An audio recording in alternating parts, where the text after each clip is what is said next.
Boards.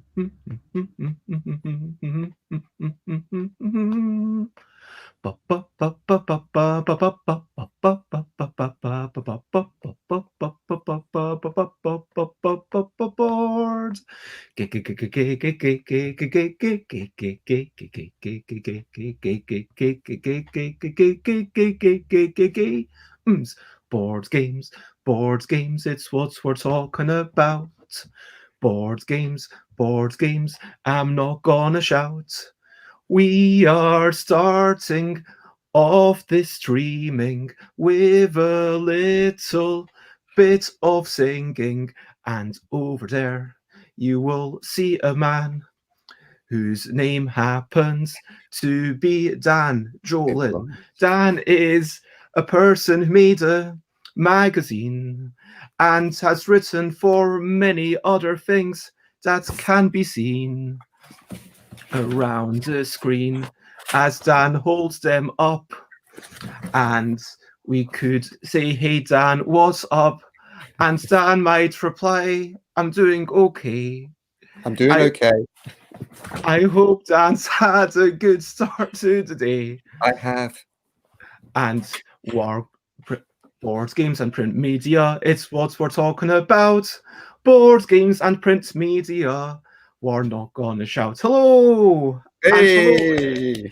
Hey, how you doing? I am not terrible. Thank you for asking. I hope that you're okay. And hello, Xate. Thank you for joining us. As always, this is the Busy Board Game Blether. And if you want to take a bath, that is entirely your prerogative.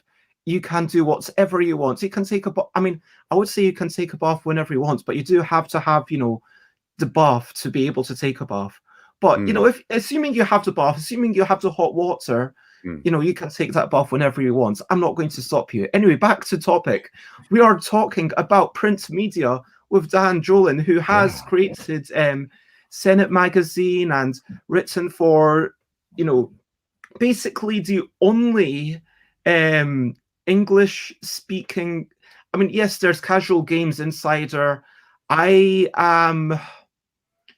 Okay, this is going to get me in a bit of hot water, potentially, but I feel like one thing about the Casual Games magazine is that it's just a bit advertorial at times. It feels very thin in kinds of reviews, whereas at least the Tabletop Games magazine, it's like, okay, yeah, it's feels like it's actually, I don't know, willing to say, hey, this is a nice game, this isn't not a great game, and give it. It feels to me like there's a bit more honesty. I've not kind of done a deep dive and any sort of... I mean, this is going to be the first time that I've had someone from that magazine, someone who's made their own magazine, someone who's written for Empire, someone who's written for newspapers, and someone who's written for online things. And let's compare and contrast, and let's talk about it. Is there anything else you would like to say about yourself before we start? Oh gosh, I don't know. What do you want, the whole life story? I mean, I won't give you the whole life story. Don't worry about that. Alan. Yeah. Hi, Alan. So I kind of, journalism was something fairly early on. I thought I wanted to do. Originally, I wanted to be an artist, like draw. I wanted to be one of those people that draws the illustrations that goes into children's books, or any books. Just like when you turn the page and there's a really cool picture. So basically, Chris Riddell's life now was pretty much what my dream was when I was younger. And then it was like, by the time I got to doing A-level art, I realized I didn't enjoy it as much as writing. I just didn't. So then it was just like, how can I earn a living doing this thing that I enjoy doing? And it became journalism. But it's funny talking about print, this being about print media, and obviously where it is now, because when I got into journalism, when I mean got into, I mean professionally, it was in 1997, and that was just kind of 3 years ago. Same year I got married, but anyway, and it was huge. It was like this crazy industry. Like you had women's lifestyle was massive. And you had, and it's really almost kind of embarrassing talking about it now and icky, but you had lads mags things like FHM, Loaded, you know, that's that sort of that world, and Bizarre on the edge of that as well. And there was this just kind of this whole culture of magazines where it was just like people couldn't seem to get enough of them. So it was kind of a good time to join the industry, but obviously I've seen a lot of changes since then. But actually, just to comment on that thing that you said about with Casual Games Insider and the differences, it's a tricky thing because, like I said, the reason that I go into journalism is because I love writing, and I wanted to write about what I love. So originally I thought that was going to be music, and then it turned out actually it was film primarily. And then a lot later, it became board games as well as film. But this is the thing: when you write about something that you love, you're coming from a place of enthusiasm and of joy. It can be quite tricky sometimes because, especially with something like, I just find with board games, I tend to be a lot more forgiving with board games than I am with like movies or music or TV or other media, you know, other forms of entertainment or interactive entertainment. I don't know. I kind of like, I find it harder to have a really bad time with a board game or card game or, you know, than I do with a movie or an album or something like that. I find it easier to have a good time. So I think maybe that's why you kind of got this sort of slight tricky thing with critiquing board games. I find that personally. I mean, not that we're going to get into things I hate too much, but, you know, there was one game I played this year that was just awful. It was horrible. It was just absolutely horrible. So would you rather not say what it is? Oh, I can. No, I've been in print with my review. It's just whether or not, you know, we want to start with a negative. Well, you mentioned it, so okay. It's called Game of Ham, which is kind of like it's a wannabe Cards Against Humanity, and it's it's one of those games that's sort of like, it's like, you know people that sort of complain about wokeism and woke culture, or as we used to say when I was younger, political correctness. It's almost like I don't know who's created the game because they didn't put their name on it, and I haven't been able to find out. But it was almost like it's a badge of honor. The idea of offending people is a badge of honor, and that's what the game's all about. We don't care. We'll just offend anyone. And it's just like, and then you're sort of reading the cards and you're thinking, this is actually a bit horrible. You know, it's kind of like you're sort of playing the game and you're sort of thinking sort of, but I mean, I know people have. I think that gets into like a whole discussion about Cards Against Humanity itself and whether this is a good or bad thing for society. I mean, this sounds very almost dictatorial. I mean, even if it's coming from a benign place I mean, censorship censorship itself is kind of dictatorial in a sense. Yeah. And then is it, but I guess it's like the paradox of tolerance, where we can say, well, if we are to say that Cards Against Humanity is actually a game of intolerance, then maybe even Cards Against Humanity, even though it's somehow accepted as being okay, somehow it's not yet crossed the line in a lot of people's minds. But for me, at least, I don't know if I mean, we were having this discussion with Rory yesterday, where Rory was talking about how someone said, oh, they had a big gay flag in front of the thing, and someone said, well, I hope you got out of there straight away, to which Rory would normally say, absolutely I did, and because that is entirely 100% sarcasm. But the point being that if someone then reads that on social media, then people might think, okay, Rory is actually homophobic.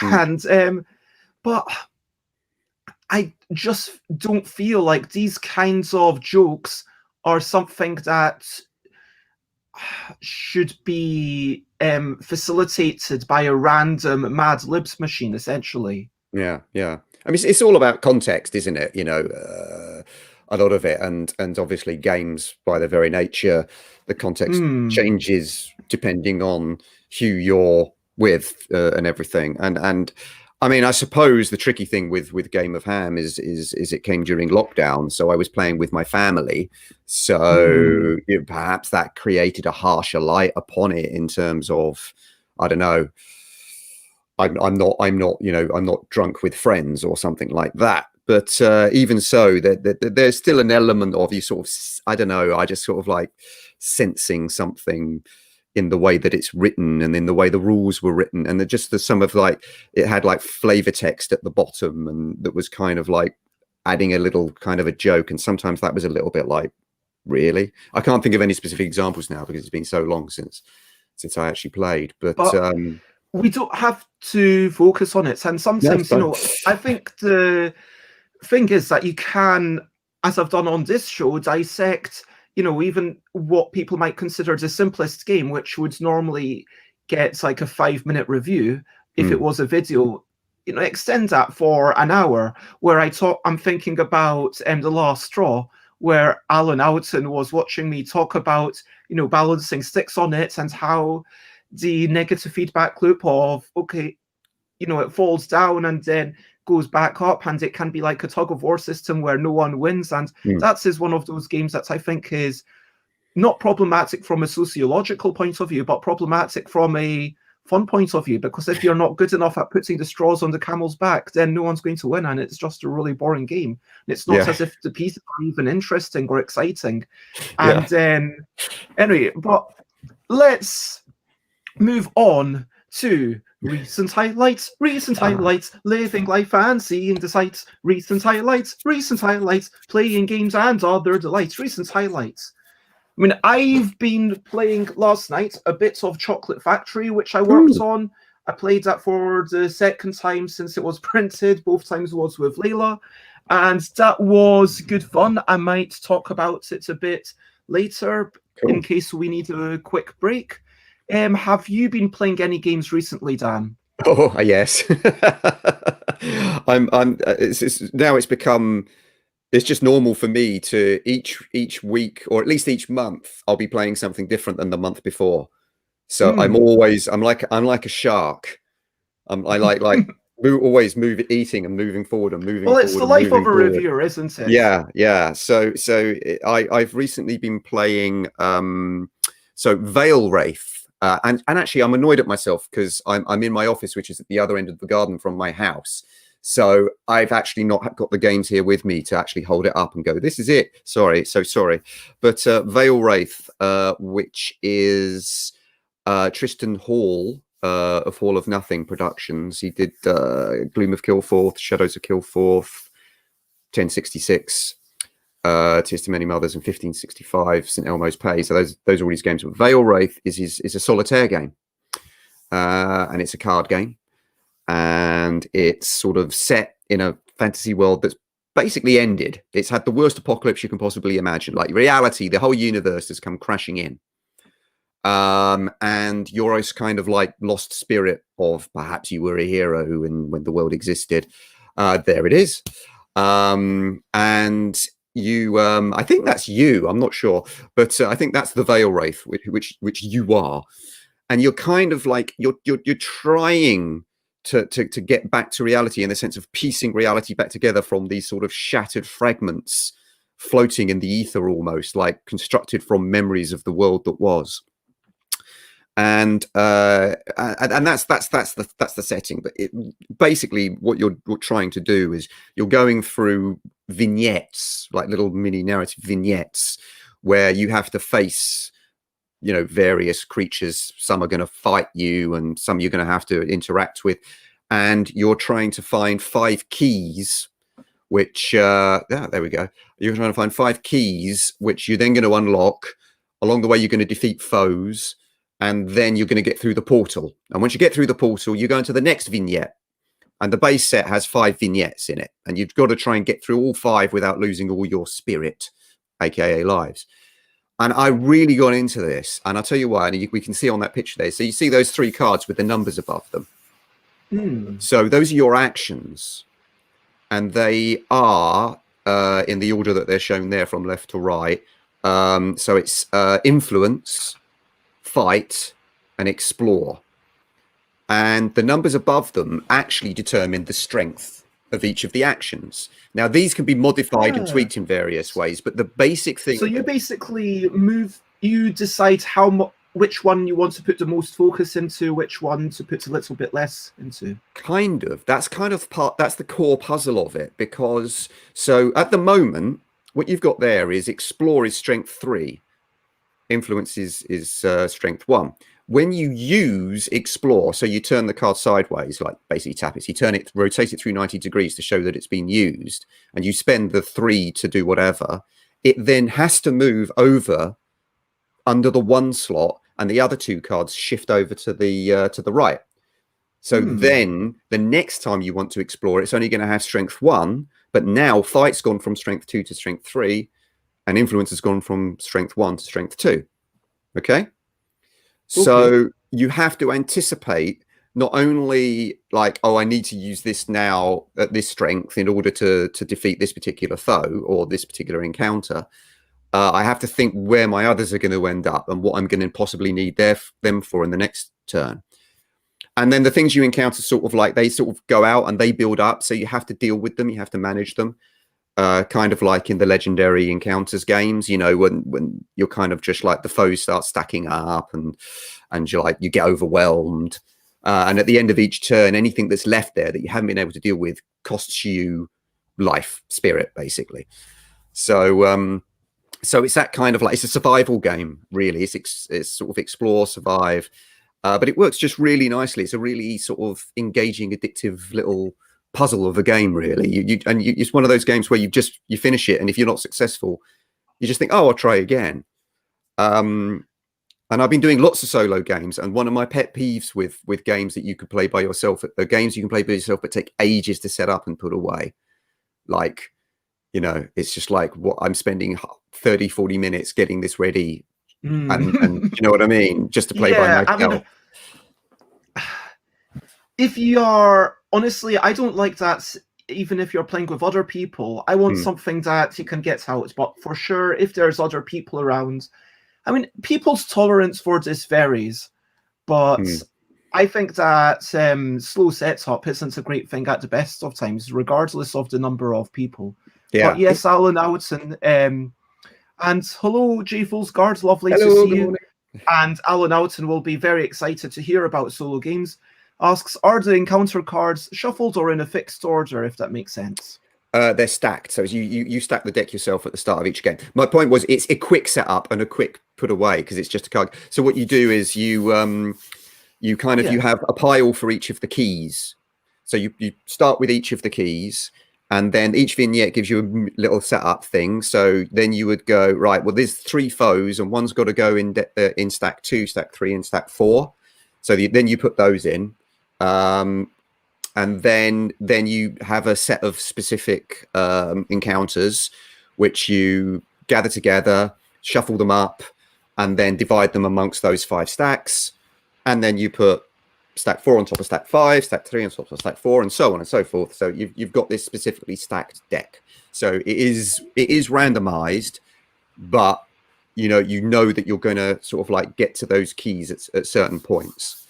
If that all makes sense. I hope I'm explaining it well. Sounds really good. But yeah, it's just fun. It's quick. Boom, boom, boom. Get it out. Have a game. It's quite hard. So it's got a bit of narrative, a bit of a puzzle. It's a bit of a think, and it's a bit of, okay, I'm doing thematic things in some sense of the word. Yeah. Maybe not immersion, but at least there's some sort of setting. Yeah, absolutely. Absolutely. Yeah, it's not as immersive as, say, another game I'm just started playing called Etherfields, which is actually a little bit similar in some ways. I don't know why these themes sort of, again, you're a dreamer in Etherfields. It's Awakened Realms, and that's a big box game, which does take a while to set up. Although because it was the first time I played it, it probably took longer than it normally would. And again, with that, you're exploring a kind of weird, surreal dream world, and you don't know why you're there or anything. But that's more heavily narrative. That's one of those games that comes with a book, like the Book of Secrets, which has numbered entries, and you get cards which tell you to go to that particular numbered entry. Here it is, and it's a huge board. Like actually unnecessarily huge. I don't know why it's not a modular board. I don't know why it's in 3 pieces or something that you can arrange however you like, but it's just like a massive board, and miniatures, which I'm not. I do appreciate a good miniature, but I'm not one of those people who, you know, paints them or goes crazy over them, and sometimes they really add to the setup time. You know, sometimes I just wish I just take cardboard tokens that I can, you know, tip out and put them out, and I'm happy with cardboard tokens as opposed to miniatures where you get them out of the packs, and then when you put them away again, they've got to go back in the specific right one, and you can spend a while fitting them all back in. But anyway, but I'm impressed. What we're saying is that this one takes a while to set up, and so you've got to be okay with that. Yes. But Veil Wraith is, you know, nice and fast. And if I'm going to give a plug to things, well, you know what? If you're okay with word games, Dan, you should check out some of the solo games for the L deck, because they basically take about 10 seconds. Just shuffle the deck, and that's you. Excellent. Yeah. It's really nice, you know, when you just fancy a game by yourself, but you've only got whatever 20 minutes. Like sometimes I do. I just have like, or you don't know how much time you've got. I got kids, and you know, you just never quite know when you're this quiet moment that you have right now is going to get interrupted or disrupted. You know, so sometimes it's like when you're setting the game out to play by yourself, and you just get it set up, and then whatever a family thing happens, and it's like, oh, okay, and then you go away, and by the time you come back, you've got to clear the table. So yeah, something that I could just do in 10-20 minutes is actually something I'd look forward to, definitely. And it says, what, an L deck plug? And it took a whole 21 minutes to get there. Oh, I think I didn't. Sorry, Alex. I don't think I said hello to you. Lovely to see you. And yes, this is the recent highlights, achievements, games played, whatever you want to share. If you're in the comments and you want to share anything that you've been up to, that you're feeling proud of, or that you just felt like, yeah, that was a good time, feel free to share it. Even if it's not a game played, I hope that you can take some pleasure in something that you've been up to recently. I'm going to say that I did enjoy the cycle that I had last night. Just kind of going along, and I actually like hills, because I've decided, you know what, it depends on the size of the hill, of course. But if it's a hill where it's like, oh, I can just about make it up here, and I've got to put a little bit of effort in, but then when I'm going down, I'm whizzing down, and I get that satisfaction, and hopefully there's no roads kind of intersecting. You know, if there's roads intersecting and then I've got to brake and then stop, then that's no good. But as long as, you know, I've got right of way going down the hill, and it's like, boom, down the hill all the way, and just keep going and then speed home. And so a particular cycle ride, I very much enjoy it. Yeah. And Alan says that Alan's perfect solo game is about 20 minutes, at least having something that can be paused. Yeah. Which makes a lot of sense. Now, we've not actually decided upon something before we started, but let's talk and quickly decide just one thing to talk about as a brilliant thing. Brilliant thing. What's the little thing which is brilliant? Well, I was thinking, I've prepared, because I thought, and I've actually written down 4 things. Oh, I'm just like, I can't quite decide between these. Well, give us the 4 things, and I will choose for you. It's okay. So I've written down. So my mountain bike, but you just talked about cycling. And we had bikes were the brilliant thing yesterday. Oh right, okay, fine. We'll leave bikes then. Sandwich toaster. Oh, okay. We've not talked about sandwich toasters. Okay. Right. Okay. This pen. Okay. And I can dig it, but we have talked about like specific pens before, and fine. Let's leave that out. And bananas. Bananas. Oh man, we've never talked about bananas, and that feels like something that's a bit more accessible to people than a sandwich toaster, because a banana is a bit cheaper than a sandwich toaster. That is true. I mean, I could go and get you know, depending on where I went, I could go to the supermarkets and get a banana for about 30p, or I could go to the market, which is about 10 minutes cycle, and get maybe 10 bananas for £1. That's amazing. Their bananas are brilliant. I love bananas, and they're quite they've become almost part of my, you know, for want of a better phrase, brand. I worked at Oh, Nicholas.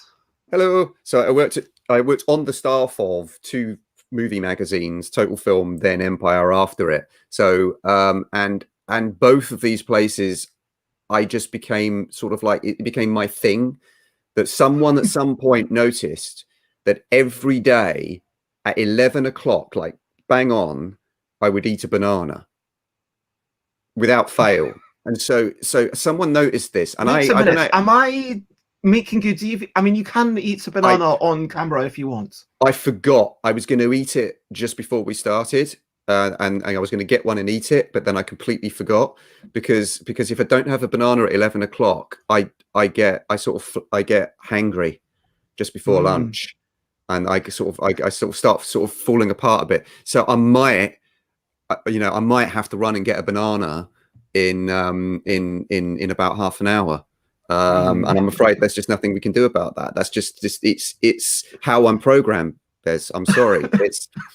I've got to have a banana at 11 o'clock at the same time, just every day. And obviously there's solid biological grounding for this, because bananas are packed with goodness, you know, and potassium and vitamins and everything. And they're just the right thing to just see you through at that midpoint between just sort of breakfast, lunch. They just keep you going. Also, they're amusing. You know, they're like there's the gag of, okay, you might slip on a banana, but let's be honest, how many people actually slip on a banana? Yeah, I've never seen it happen. I've never seen it happen. Yeah, I'm making outside of animation. Yeah, I'm making myself feel like I need a banana now. But also, I even got someone bought me at one point. They bought me a banana holder, right? Okay. I've got it. All right, maybe later. I'll run and get it. And it's banana holder, so it's like a curved case like that. Oh, that sounds pointless. I mean, so if the banana's a slightly different shape, then use it. No, because of the size of it, it takes all different types of banana size. I mean, maybe sometimes they might be too big, but the bigger nice muesli with banana slices, nice one. Sorry. If the banana might be too big, but the bigger the banana, the less pleasant than they are, that I tend to find. But they deliberately bought this banana case, which is this long thing like that. They deliberately made it purple, just so that I would somehow perhaps be embarrassed or something. And I shamelessly use this banana case. I mean, I'll be on a train and I'll pull out the banana case, and it's this long purple thing. Anyway. So but it's the banana, not the case. The banana is the thing. Bananas are tasty. They're good for you. They come with their own packaging. I mean, I understand some people can smoke the skins. I've never done that. I've never wanted to try that. But I hear that everything now. I mean, is it about the taste? Is it like a cigar? Is that why people do it? For the aroma, you get a bit of flavoring. Why would you smoke dried bananas? I think people think like it's just one of those things, an easy way to get high, apparently. But I've never tried it, and I sincerely doubt that it's worth it in any way, shape, or form. Nicholas says they also have a banana holder, and the banana is perfectly protected. It takes the size of the banana in your backpack when you take it with you. Banana holders, good things. Also, when I'm out cycling, I like to take a banana with me. And apparently, the getting high is an urban myth propagated by teens. There we go. Yeah, I think it's just, I remember someone telling me when I was a teenager and thinking, why would I do that? But yeah, so I mean, I'm going to say, like, if you smoke a first cigarette, and you've not smoked before, you will get a head rush, so you will get some sense of being high anyway, because you're kind of depriving yourself of a bit of oxygen, and so But Yeah. yeah, Yeah. No, I don't I know, don't you're in no damaging yourself. yeah, I in no way recommend anyone trying that. Just eat the banana. Eat the Yeah, banana, eat the banana, eat the banana. like bananas are brilliant to eat, we're saying, not Yeah. to kind of put on an ornament and like let them dry up and then decay. That's no good. You want No. to actually eat these things. Yes. And then the best thing, actually, is it the best thing? No, it's a good thing, is that if you bought too many bananas and for some reason you haven't got to them in time and they're just going brown, make banana cake. Yep. Or do what Xate does, put them in the freezer, slice them up beforehand, and then make banana smoothie with the frozen banana. Yes, I've never done that, but yes, I love the sound of that. You see, Xate has all the good cookery tips. Amazing. Amazing. So yeah, that's honestly there. And in the Middle Ages, they were called the apples of paradise. So there you go. Wow, that is quite a bit. So if you were, hopefully, if you weren't convinced before, you have now been convinced that bananas are indeed a brilliant thing. Now let's move on to our questionably quick questions. Are you ready? Yes. Okay, so let's first ask the questions that I like to ask everybody. Where exactly are you in the world right now, and what time is it locally? The time is 10:31 a.m. I am in the shed quarters of my house, which is basically a fancy garden shed at the end of my garden where I work with my wife Lucy, who is not here right now because otherwise you'd be hearing clackety clackety clackety clackety clackety just from next to me. And we work side by side. We're both freelance journalists. The garden is at the back of the house. The house is in the town of Chesham in the Chiltern Hills, which is a rather lovely part of the world. I feel very, very lucky to have managed to insinuate myself into. Just outside the M25. We're still on the Met line here as well. That's good. So we don't live in. Still technically part of the London Underground network. We are part of the London Underground. As a matter of fact, here's a little fact for you. Chesham is the tube station which is the furthest away from the centre of London of any of them. Wow. And it's also the tube station which is the furthest away from the next nearest tube station. So if you make the journey up the Met line, it's a really nice journey. If any, you don't even have to I'm not saying come to my house, but you could just get on the train at whatever Farringdon or Baker Street or wherever, and make sure you're on the Chesham branch one. Sit on that train, and in about an hour's time, you'll be in lovely countryside. And it's the weirdest tube station because it's like something from Thomas the Tank Engine or whatever. It's like it's like Sodor. The train stops and it's the end of the line, and you sort of look out, and it's just this little nice sort of almost like not quite country, but sort of little station. So and the journey there, you gradually there's gradually fewer and fewer houses and more fields, and you're thinking, but I'm on the tube. Why is this happening? It's very odd. So it's really nice because you're kind of like you're out of London, but you're still part of London.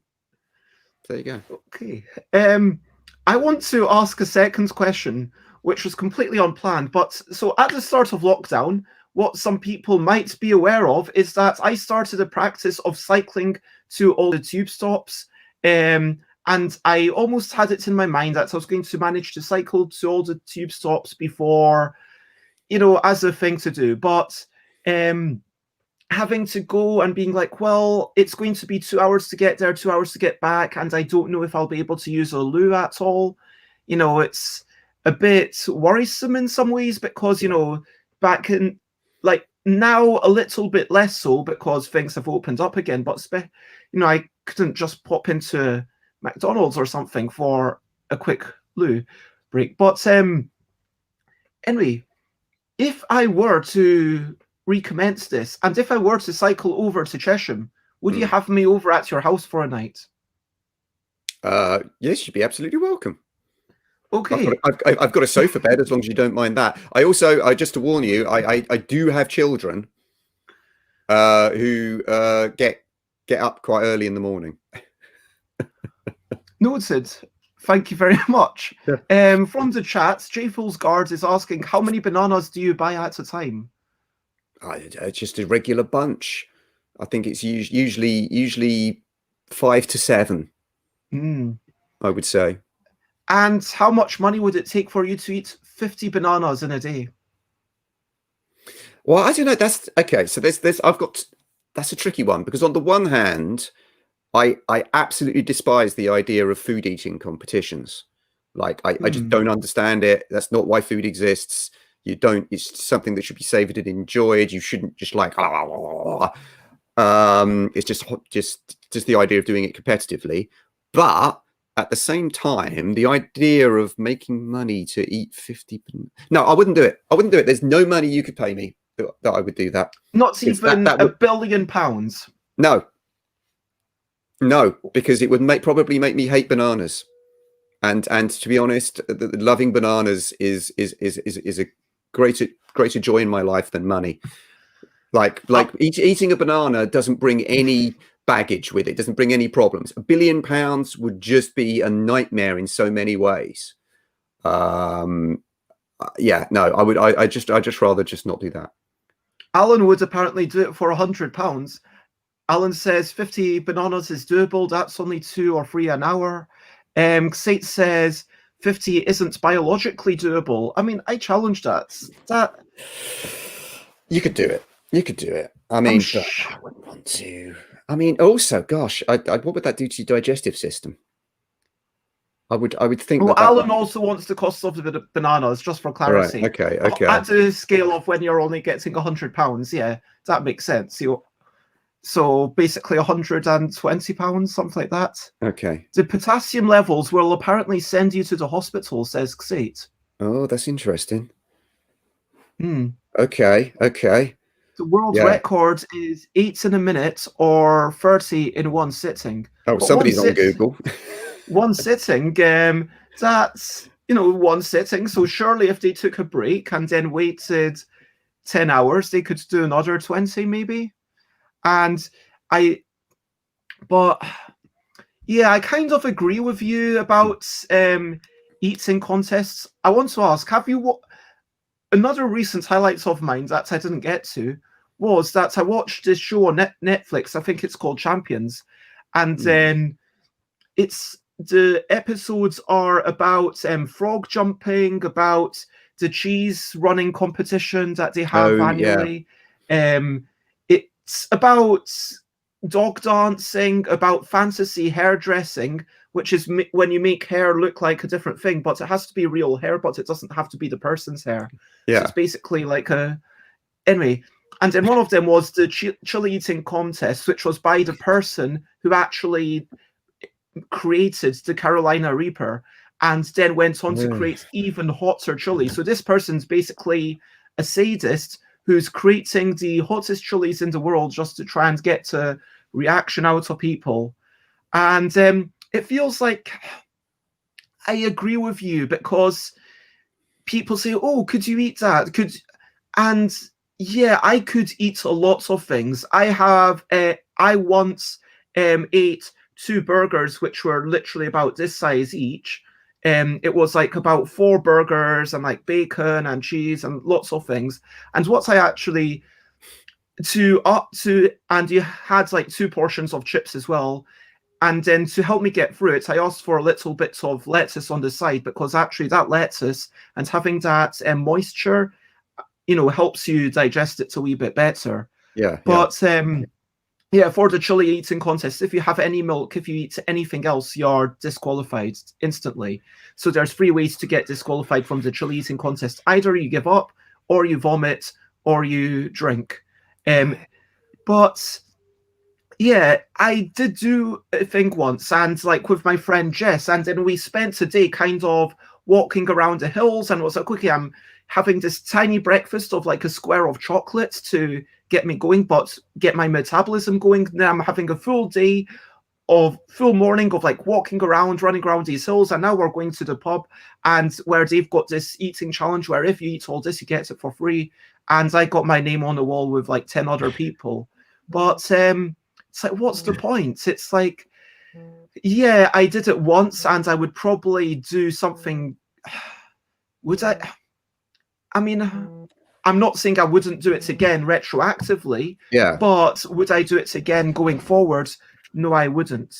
No, I don't think I've ever entered an eating competition, and I don't think I ever would. I always think of that bit in the film Stand By Me, with the story about the kid who does the cherry pie eating contest, and then there's that set piece which is vomiting, like and everything, and it's just, and it's anyway, and I just don't understand the idea of eating food competitively.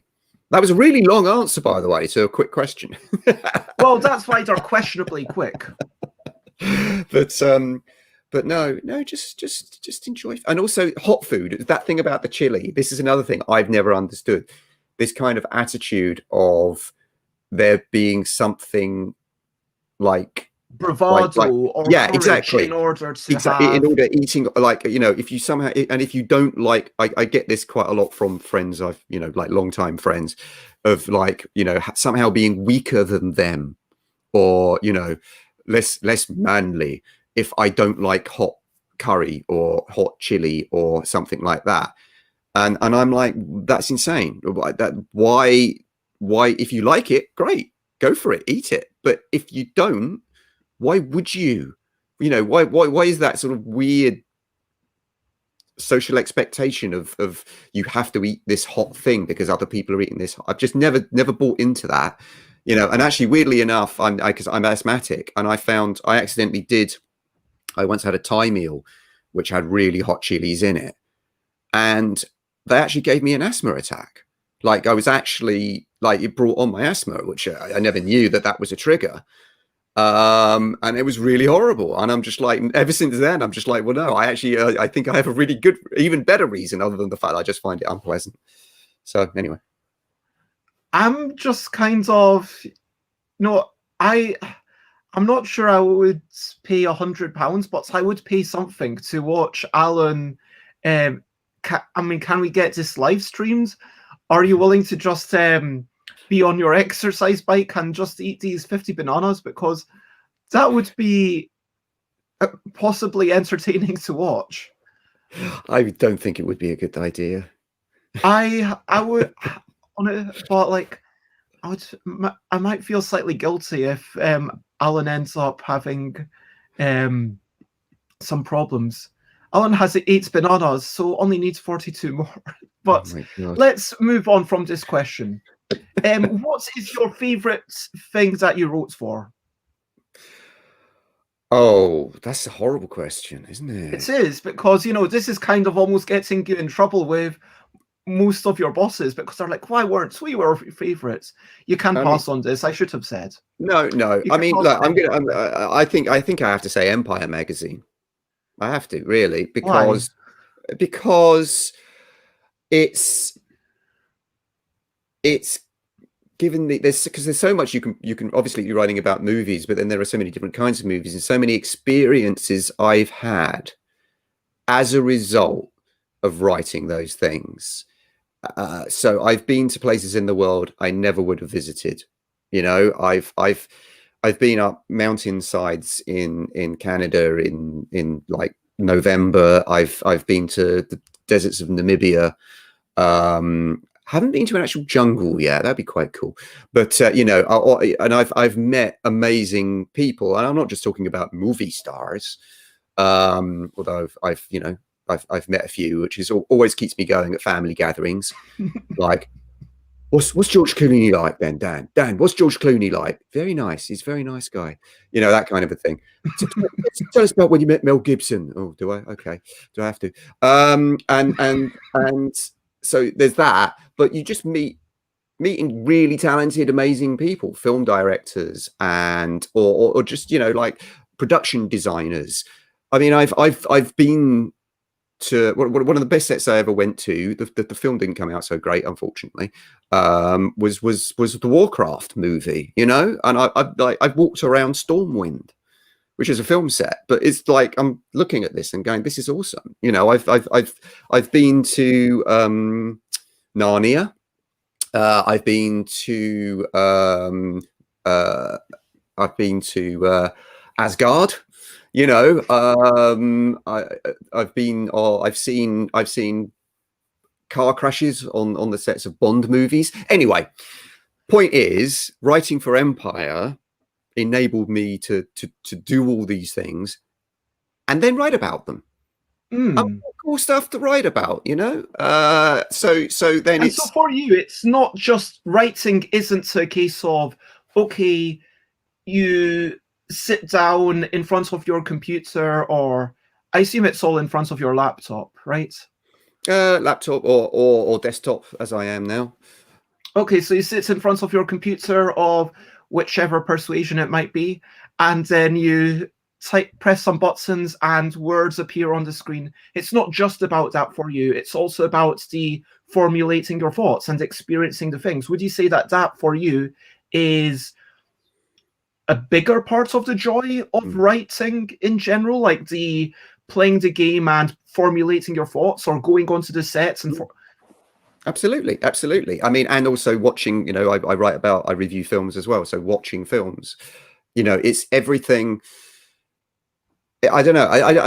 I mean, I assume everybody does this, but I don't know. I've never been inside anyone else's head, but it's almost like everything that you do. Obviously, it's great to be in the moment, and obviously it's good. You know, that's a good way to live, to always to be present in the moment that you're in. But I've always got a commentary in my head. You know, I'm always, how would I describe this to a friend? What would I tell, you know, my mum or dad about this experience, or my wife? Because a lot of the time I travel by myself. She's not with me. So, you know, it's always better to have someone with you. But then, you know, even when you're with someone, you're just sort of thinking, how would I tell the story? And we do that. We take photos. Why do we take photos? Because we want memories. You know, it's almost like we don't trust our minds to remember. So we have to take a photo because, oh, I've got something here. I'm going to capture this so I can show it to other people. Well, I'm kind of always doing that. I take photos, of course. But then a lot of the time I go to places where you're not allowed to. Review, though, I mean, it's quite often that if you look at Tabletop Gaming magazine, a lot of those photos are things that the publisher supplied. And it feels like quite often it's on the publisher to send a good press pack, which is a really interesting thing. And I spoke to, I'm terrible with names. Current editor of Tabletop Gaming magazine, Christopher Eggett. Thank you very much. I was speaking to Christopher Eggett at Aircon 2020, the last convention that I've been at, and that might be the case for a lot of people who go to many conventions around the UK.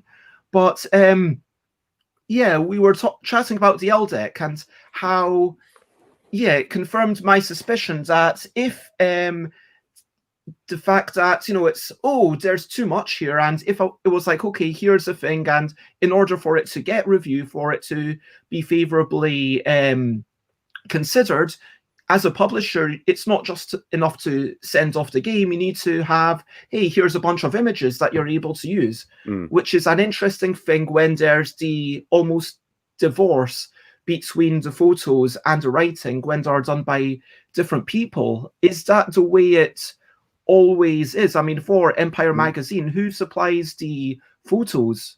Well, it depends. I mean, when I was mentioning photos earlier, I was just using that as an example. Oh, for your personal life. Just I understand that. Yeah, so, I understand commercial photography.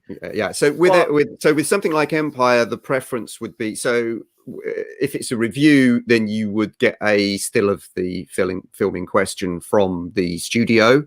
If it's for an interview, you would want to photograph them, and quite a lot of the time, the ideal scenario is you would be at a photo studio and you do the interview there, and obviously it would be photographed, but yes, it would be different people photographing and doing the interview. Obviously, because of lockdown and coronavirus, that's made things much trickier. You can't really do that at the moment. You become more reliant upon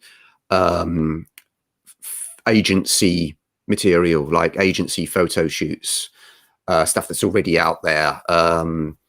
But It's the thing. It's a whole different world to doing something like tabletop and movies, because what I love about writing about the tabletop and board games is there are, and I say this respectfully, and I understand why all these people exist, but there are fewer people between you and the creator that you have to deal with. So you don't tend to so much get publicists and, sorry, one moment, right there. You don't tend to get publicists or agents or managers, you know, or people at the studio. So the studio equivalent would be the publisher, particularly, you know, perhaps. I mean, you do get people in marketing departments at games companies, and you do get some publicists, and, you know, I'm sure, I don't know, I mean, if there are many agents for game designers out there, I haven't encountered an agent yet, but it's nice that I can kind of like, a more common thing in the toy industry, I think. yeah. And I had someone look at one of my games, which, yeah, I'm just going to say it is a game where a new bladder, Scottish where we need to talk at length at a fast rate, blah blah blah. Yeah. And then they said, "Oh, this is a really nice game. Would you like to be an agent?" And for someone who's actually able to easily get in front of all the major players, which, let's be honest, Hasbro is like, okay, Hasbro's got enough money to buy literally everyone in the hobby board game industry. I mean, I think I heard they have currently 8 billion in the bank accounts. Like, that's their what they've got going on. And so, you know, they could easily buy Asmodee and Gibson's and everyone else, and, you know, they are maybe not prolific. I mean, but the point is that that's a lot to do with the fact that they've got a proper toy division, because when you compare it to Mattel is similarly a really big force to be reckoned with. It's just that Mattel hasn't ventured into the game space, most people would say. No, I haven't had so much dealing with those big companies directly. It's just really nice when I want to talk to a designer. Usually I can find them on, you know, Board Game Geek, or they have a website with their email on it, and I'll just get in touch like I did with you, you know, just get in touch and say, hey, do you want to talk to me? And it's a lot more personal, really. It's a lot less of an industry as such.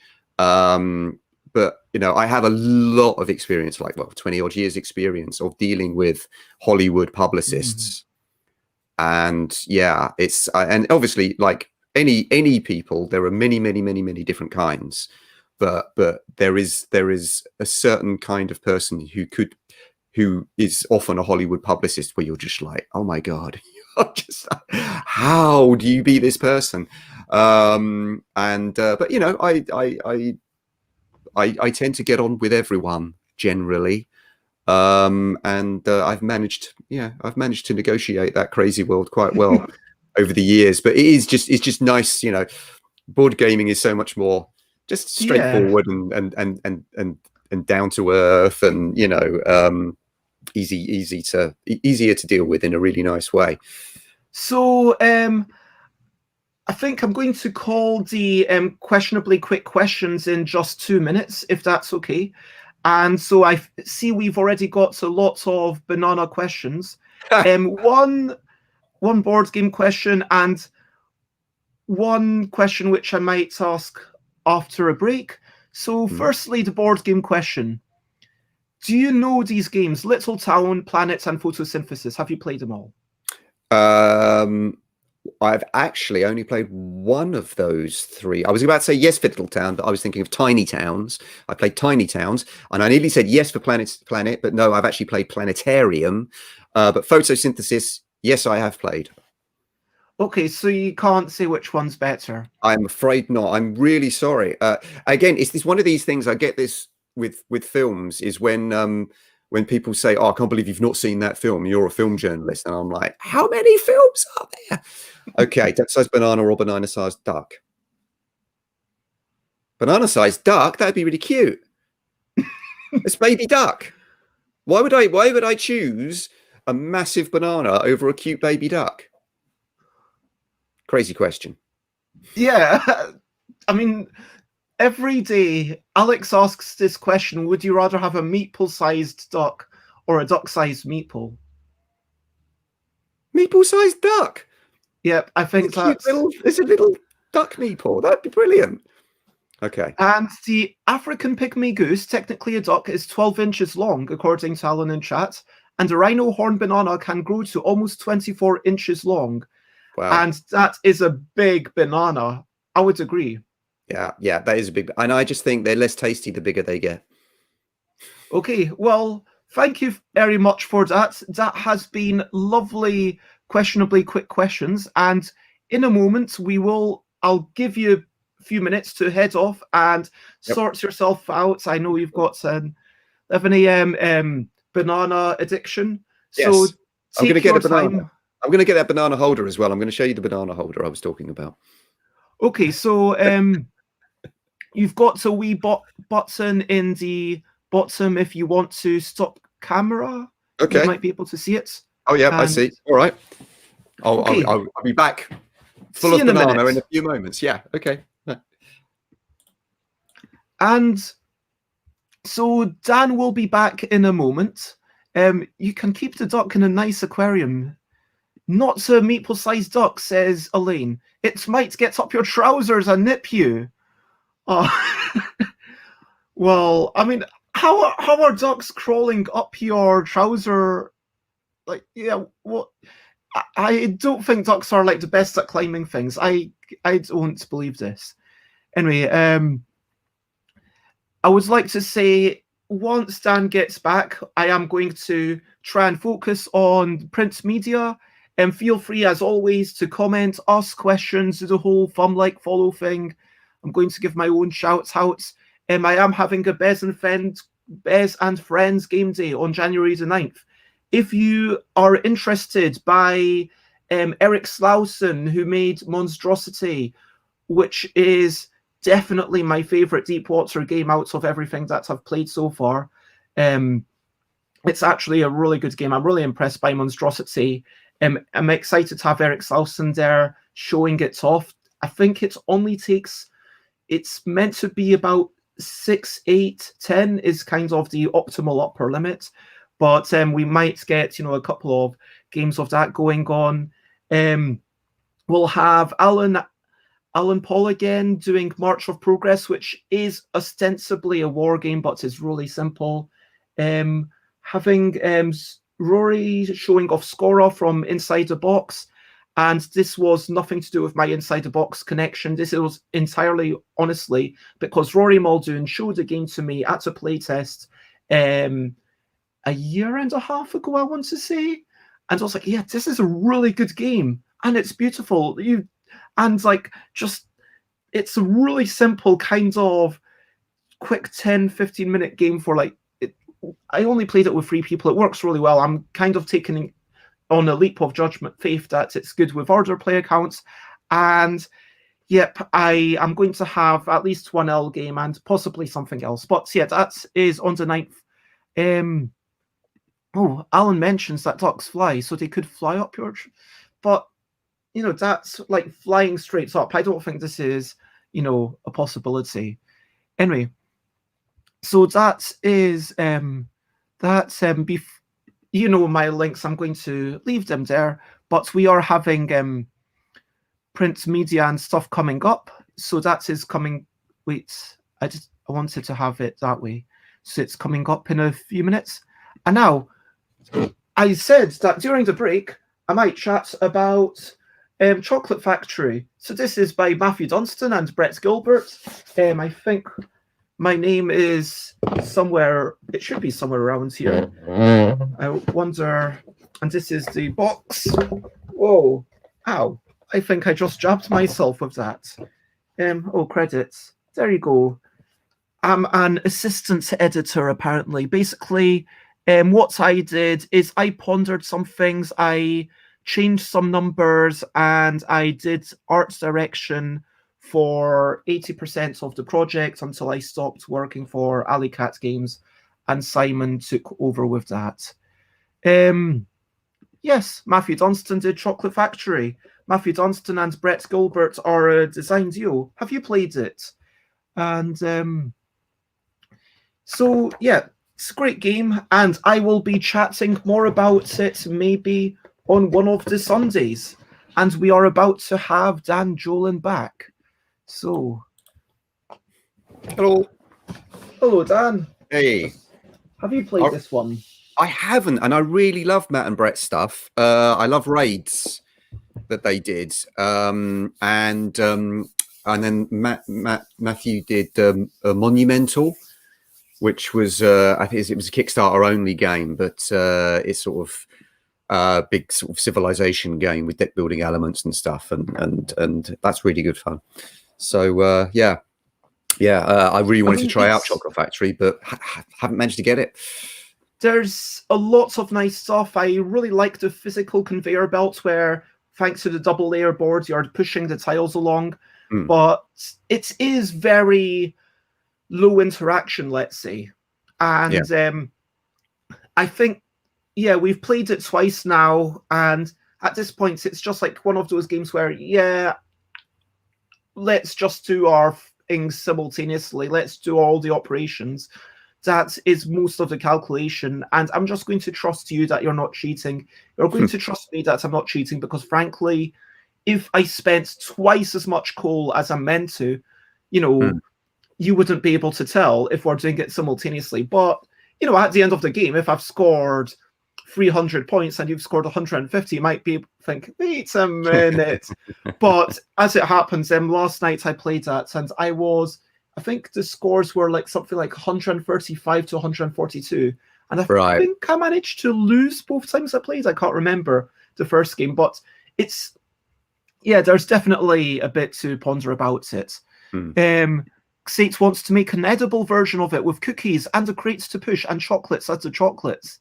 And Nicholas got the non-deluxe version, but with the wooden components. Really cute chocolate parts. The conveyor belt is great. It's a lot more brain-burny than it would look like. No, I'd love to try it. Definitely. So, back to... Now we are actually talking about print media, as opposed to it coming up. So I always invite people to ask questions along the way, but I try to do a definition at this point, but I think it's fairly obvious. What we're talking about is physical paper, words printed on paper that people can buy. You mean like this? Yeah. Sure.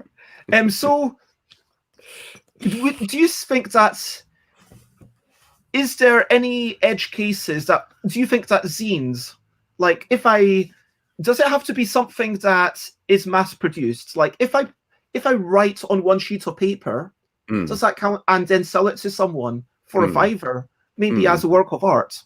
Does that count as print media? I think it counts as art. Which is, I mean, definitions. What I've never really thought about it. I mean, do you think that print media has to be mass produced? Like, is there a certain scale at which you have to be doing it? Yeah, I think so. But then you kind of like, you know, you can have. I think that obviously mass produced, just making something for one person, isn't that. I obviously think of it as, you know, magazines, as newspapers. I suppose, yes, you can have zines, fanzines, pamphlets, you know, at the smaller end of the scale. Obviously you get things like local publications, like local directories, for example, local newspapers. So it doesn't have to be some big, you know, huge nationally distributed thing to qualify in any way, shape or form. And, you know, anyone who wants to create their own, I mean, I suppose it's like, I see it as a curated product in a way. You know, there has to be contents, you know, there have to be different things in it, and however you want to curate it as an editor, for example, is entirely up to you. You know, you can. But when you put something on paper, isn't there inherent curation? Like, even if I just write a blog article, pardon me, even if it's just a kind of ramble, like a okay, thoughts to fingers, and I'm just putting it out there straight away, there's been some curation in the background of my mind. Or do you believe that there has to be, after the writing, it has to be filtered through a second person who does editing? Yes, ideally. I mean, this is the difference. It's kind of when you've got a delivery method like the internet, which is amazing. And obviously you can now, it's just very easy for anyone. I mean, well, Twitter, you know, micro blogging, anyone can just, oh, here's a thought, and it's there for all to see. And of course that can get people into trouble. But also it's very instant and it's very easy. Whereas that's fast. Okay, so that's fast media. That's straight there. Whereas to me, with print, one of the things that's good about it, and also it depends on your opinion, can be bad about it, is it's slower. I mean, obviously you can have daily newspapers, you can get things out quickly, but it is slower because, okay, I have this thought, I write it down. It doesn't go straight out there into the world. I have these thoughts, I write them down. They go to someone else. That person goes over them. Then they throw it back to me and say, well, maybe you don't want to say this. Maybe you shouldn't say that. Maybe this should be. All right, fair enough. And there's a bit of an exchange. Then you rework it as needed. Then it goes to someone else who goes, oh, there's some spelling mistakes in here. Then it goes to someone else who goes, right, I'm going to put it on this page and I'm going to make it look really nice with these nice pictures all around it. But it's not quite fitting. So then they make it fit. And then it all looks really nice. And then it goes back to someone else just to make sure, just to check over the whole thing. Then it goes off to get printed and it gets published and it comes out. So that's a much longer process, but there's so much more that goes into it from more involved parties that I genuinely think that you get a better product at the end of it. Now, I have a bias towards print, as you may understand, but I think it's just too easy in some ways. I mean, I tweet as well, and I've blogged and what have you, and but I'm always really careful. I always read back anything I tweet. I read back before I press, the send button or whatever the button's called, the post button. I always read back through it, and there's been many occasions I've written tweets and just deleted the whole thing and gone, actually, do you know what? No. And I kind of give myself rules about how I use Twitter and what have you. And it's just kind of like, because I have that editorial mindset to some degree that actually, there should be a barrier between having a thought and writing it down and then giving it to someone. But obviously, it depends again what level you're doing. I understand the importance of the editor for sure. And I would almost argue this is where a lot of smaller Kickstarters maybe fall down, in that they are underdeveloped. I'm not going to name names specifically, but like there's all sorts of things. Like I'm just going to say, like things where you think surely everyone who was involved in this, they just focused on like making it within a tight little small group with themselves, maybe a few friends. If they'd actually taken the time to show it around or had any sense of, but you can, with experience, have that editorial mindset and edit your own stuff. But I understand the difficulty. Elaine asks another kind of edge case scenario, which is, what if it's a story by one person published in parts? I mean, obviously, some comics would go with this. And I mean, then we could say, well, do you consider comics to be print media? Yeah. Absolutely. Yes, absolutely. I guess the key thing is that whilst the title was always print media, but we are, of course, talking more specifically about Dan's area of expertise, which is magazines made by multiple people. And which is for the, whether it's Empire or whether it's Senet, there is a goal of profit. Is that correct? Yes, but I would not say that should override everything. I mean, it's a business. Sure, but I mean, when you're publishing Senet, if it were your expectation that it were to make a small loss forever, or if it were your expectation to, I mean, sorry, I know that, again, please do tell me if you would rather not answer any questions. I know some people don't like talking about money, but if it were your expectation that this is just going to be financially neutral, would you be working on Senet? Or do you feel like you need to have that money in order to justify the time to allow you to keep doing it? Well, we started Senet as it's a venture, right? Okay, so that's the word, venture. So we started it with the intention of it not costing us anything to create. So it had to work in such a way that it wouldn't cost its creators to put it out there, right? But how much money it would make, we didn't know. We didn't know. I mean, you know, we had a long conversations about setting the cover price and what that should be, and looking at what other similar magazines set price set, and you know, that all of that. And you know, we're actually, like I said, I kind of mentioned earlier, I've been a journalist since 1997. But I've not been a publisher before. I've always been, you know, the guy in the office, one of the team. So I'm learning a lot, and I couldn't say for sure, you know, that this would work. It might not have worked. That's why that's why you call it a venture, I guess. But the money is important, and we can't downplay it, because I did not want anyone involved in Senet to do anything for nothing, okay?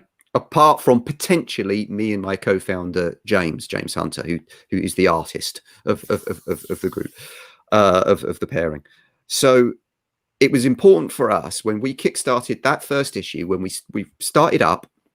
It was important for us that we raised enough money so that anyone who wasn't us would get paid for what they did, you know, that there would be no favors called in. It wouldn't be something, you know, just based on goodwill and promises of exposure and having a platform and all that kind of stuff. No, we wanted everyone to be treated as a professional whose time and whose expertise has value, and they you know, they can claim something for that value.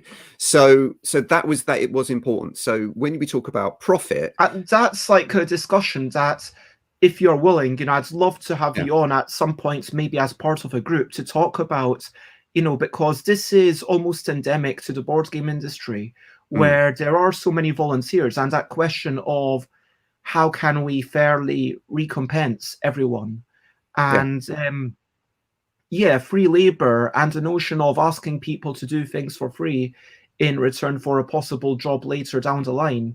Or indeed, I mean, with Tabletop Gaming magazine, there's certainly some free content from the people who say, hey, here's a free game for that one-page section. I like everyone there, and I'm not. Yeah, there is it's a weird one, if you know what I mean. Well, I mean, technically that game wouldn't be free, because you would have bought the magazine to get it, and I would expect that the person that created the game was paid. So there's that. But actually, I'm gonna there's this quote I actually have written down. It's like on a sticky note on my desktop, which was actually talking about, we were talking earlier about, you know, pamphlets and things. It's actually an American revolutionary pamphleteer called Thomas Paine, and he was writing about freedom. So I'm not talking about freedom, but this quote just to me sums up, you know, what we do, which is, you know, what we obtain too cheap, we esteem too lightly. It is dearness only that gives everything its value. Okay. It is what, oddly? What we obtain too cheap, we esteem too lightly. It is dearness only that gives everything its value. So when you're used to paying for something, right? You pay for something, it has a value, right? But then when you start getting something for free that maybe you paid for before, it loses its value in people's minds. They're like saying, well, hang on a minute. Now I'm getting this thing for free on the internet. Why am I paying for it? And I think that once you start asking people to create things for nothing, you're asking them to devalue themselves. You're asking them to devalue what they do. Now, obviously, it would be wonderful if we lived in this magic utopia like the Federation and Star Trek, where you didn't need money and everyone recognized the value that everyone had, and they were, you know, they got free food and whatever. But food isn't free, you know. Rents and mortgages, we don't live places for free. Fuel isn't free, electricity isn't free, and they need to be paid for with something. And I don't understand why anyone would expect someone to do something that they do at a professional level or that they do with talent, and to just expect them to do it for nothing, because they're still going to have to pay for their food and they're still going to have to pay to live somewhere. So to me, it's important that creators get paid for what they do. And I think one of the downsides of the internet is that suddenly everyone's getting their news for free, and everyone's getting content for free, and they get all these things for free. And there's an expectation that, well, I don't see why I should pay for it. Whereas I honestly think that if you buy a magazine, you're going to get better value content than if you just, I don't know, just search for something on the internet and see what someone said. Like, for example, customer reviews on Amazon, which I'm not saying they are valueless, but you don't know why someone's given something 1 star on a website. It might just be because they're annoyed that it didn't arrive in time. You know, you don't know, and you don't know who they are, and you don't know what qualifications they've got to judge something. Whereas if you go to Which magazine, for example, just random, thing, consumer magazine, and you go to its section on this thing, your toasters, and it's reviewed by someone who knows about whatever kitchen products, and that has a value. Sure, Which magazine does do it in a thorough way, and Elaine says, I think that's true of a lot of things. And talking about children's craft events that went up in popularity after Elaine and everyone started charging 50 pence for exactly the same event. That's interesting. Yeah. And hello, Ross. It's lovely to see you. Ross says, news is such a mess these days. They have to compete with everything else, clickbait, etc. And this is just the way it is, that it's all ad focused, where it's free in that you might not be paying for it, but as Alex says, you're paying for it with your privacy and everything. Yeah. Even a nominal fee changes people's relationship with some, which is kind of sad, because but yeah, and honestly, if I thought that allowing people to download the L deck for free was going to suddenly mean that 100,000 people would be playing something over the next year, then absolutely I would do that. But I've actually what I've said is that they're at a price which I consider fairly cheap. I think it's £1 for the rubbish version Comic Sans graphics, or £5 for the full quality. But if you are buying it whilst all this COVID stuff is happening, until this all clears up, I am charging half price. So basically, it is literally 50 pence for the Comic Sans version. And at that point, yeah, it's a nominal fee, which reminds people, yes, this has some value. And I've worked really hard on all of these things. And even if my motivation isn't to make money off it, even if my motivation is to make this thing and to spread joy with it, it feels messed up. But the truth is that, yes, charging money for it is a thing that has to be done, which is kind of insane to me. Getting back to the whole topic of print media, because this is something that I would genuinely love to have a roundtable about at a future discussion. Alan asks, all of the work in designing print media is done digitally, isn't it? Not quite, but yeah, mostly. And this is I mean, this is a point I was going to make at some stage during this. This isn't an either or scenario anymore.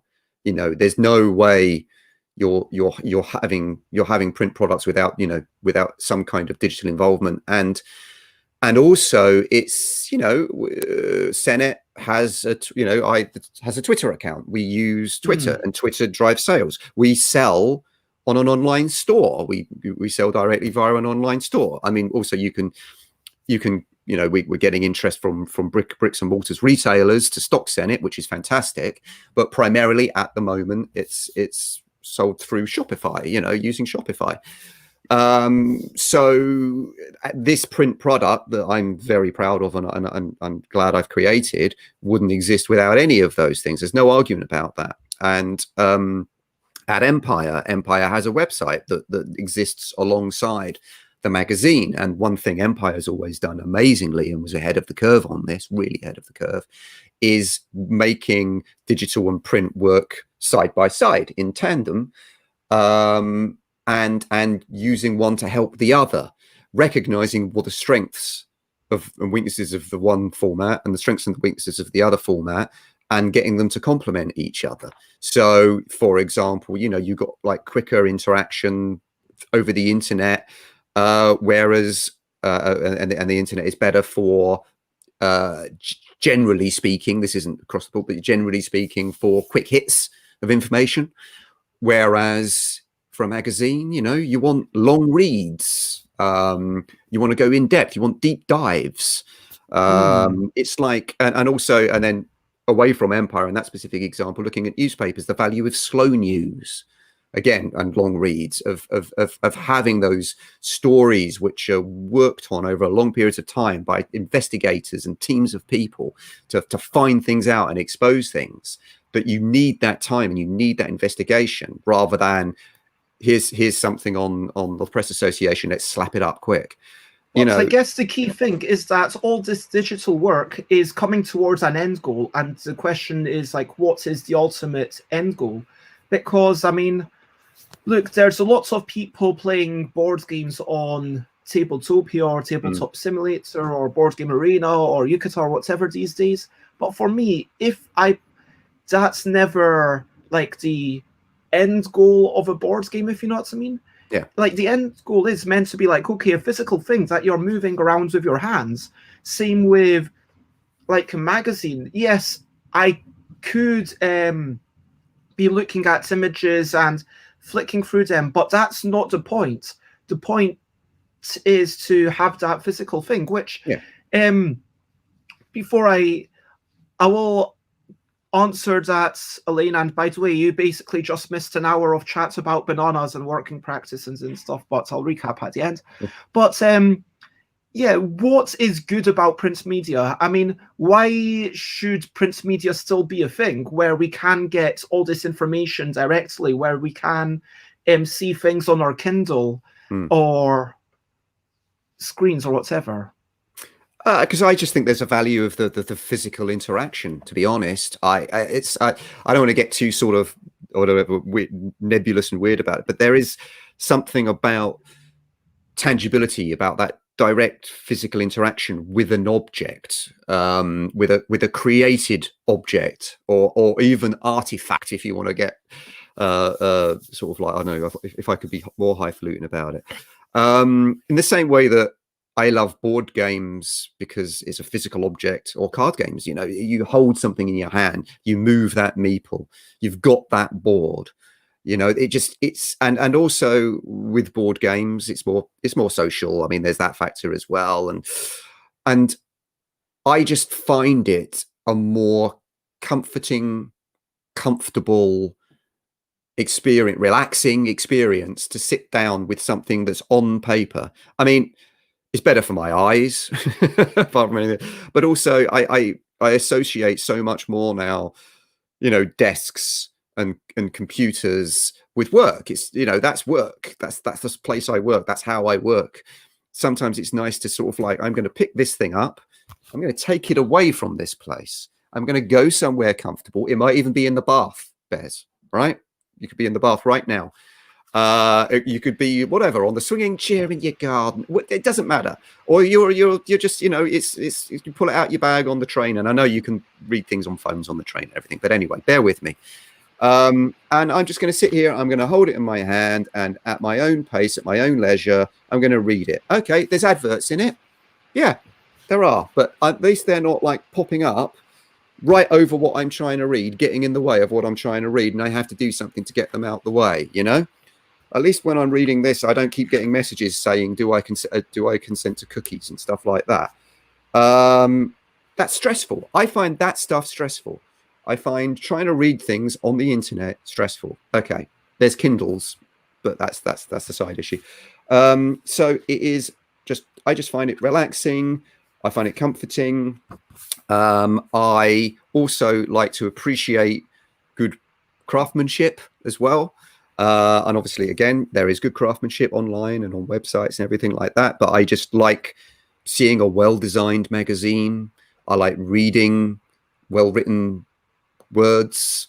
So there's all of these things. And I think that's not just me being a weird old crazy holdout Luddite or anything like that. I actually think that is something quite fundamental, which a lot of people, whether or not they're, I don't know. I mean, you could be reading Take a Break magazine, which you've just grabbed from W.H. Smith's or wherever, or in a doctor's waiting room or something like that, or you know, you could be reading a really sort of highly specialized independent printed magazine, which is, you know, about art photography or what. It could be anything, but it's just that simple joy. It's just like the little joys in life of just relaxing and sitting down. Do you think that magazines have done anything in particular to adapt? Because I mean,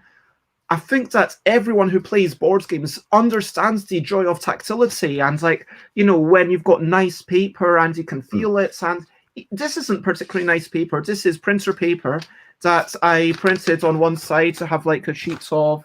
Oh yeah, this was achievement sheets for Categorical. We're still working on that, and then like notes from previous times that I've done, because I can't. I start anyway, but like just feeling it, just yes, you can have it on a screen, but when it's physically in your hands, you can see exactly how it's going to appear. This box isn't going to appear in a slightly different way depending on your device. It's going to appear exactly this way. Yeah. There's something nice about that. There's something nice about the fact that you cannot do any patches. That once I've printed Categorical, or once you've printed the next issue of Senet, or once the next Take a Break mag or whatever is being printed, that's that. That's it. Yeah. And in a way, it's, you know, scary for the person making it, because it's like, you know, once it's out there, you know, if there's any typos, that'll be it. And you know, both of us you know, are no stranger to having, oh wow, there's a small mistake that there was in this wee thing. And and there's a bit of fear for sure in saying, okay, I'm going to print this thing, it's going to go to print. I'm sure that for an editor or people, when there's a big team responsible for something that's churning through like an issue every or 13 times a year, that's going to be a wee bit different by that time. You know, lots of that fear is gone, but there's still a lot of almost memento mori.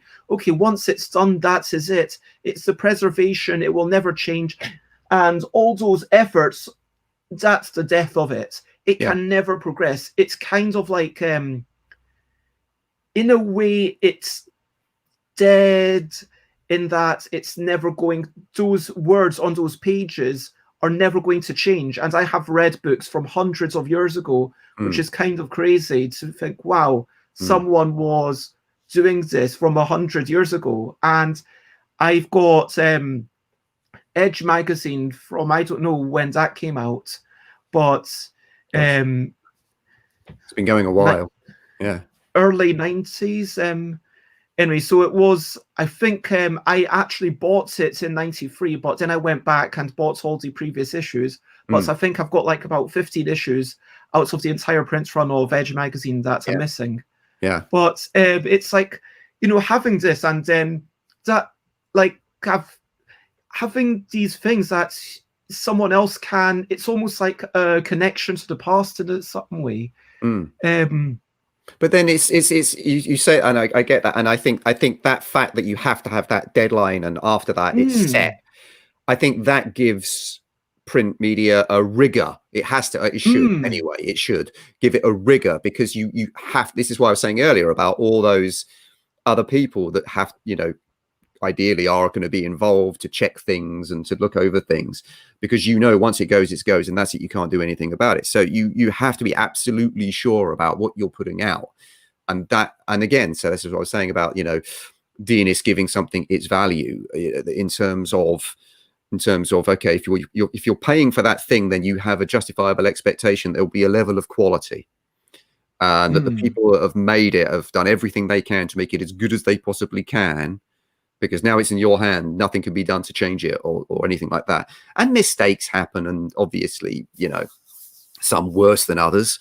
And we all have limits in terms of how much energy and time we had. Yes. Yeah. But I mean, when you're the publisher, you are the person who's responsible for that. Like, the buck stops with you. Yeah. And Elaine's asked, have you found it a difficult transition going from being a journalist and stepping up to doing publication for the first time?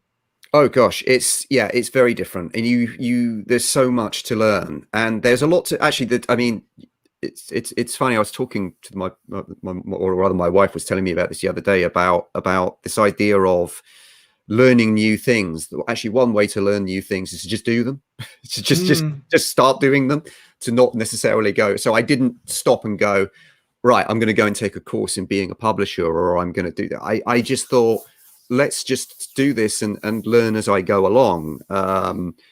And it's, you know, it's just all the things that you've had to learn. So it's not even just being a publisher. It's just like, so learning about Kickstarter, learning about crowdfunding, what goes into a campaign and maintaining a campaign. And then you've got that. And then it's, okay, so now it's learning about, I don't know, it's just even like little basic things. You just kind of, right, okay, well, which bank account are we going to get? You know, how do you set up a company? Right, okay, so now we did, you know, just things like all these things that you have to do, and then it's, so in terms of actually strictly speaking of what it involves being a publisher, not so much of a leap, really.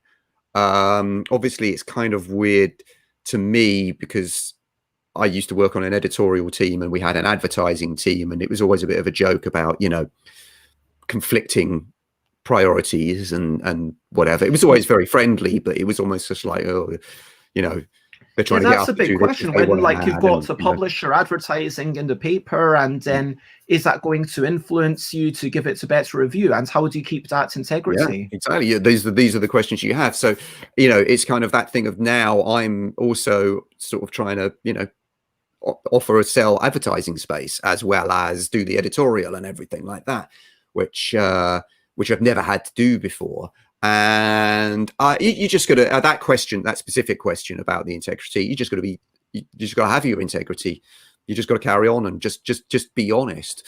But you know, and there's a risk that comes with that, but it's a risk you've got to take, because if you devalue, again, coming back to that idea, that expectation of quality, if you devalue that and you don't live up to those expectations, then you're not going to have that product to sell the ad space in at all. So it's, you know, a magazine with a review section where no one trusts the reviews isn't going to last. So it's going to be worthless as an advertising platform.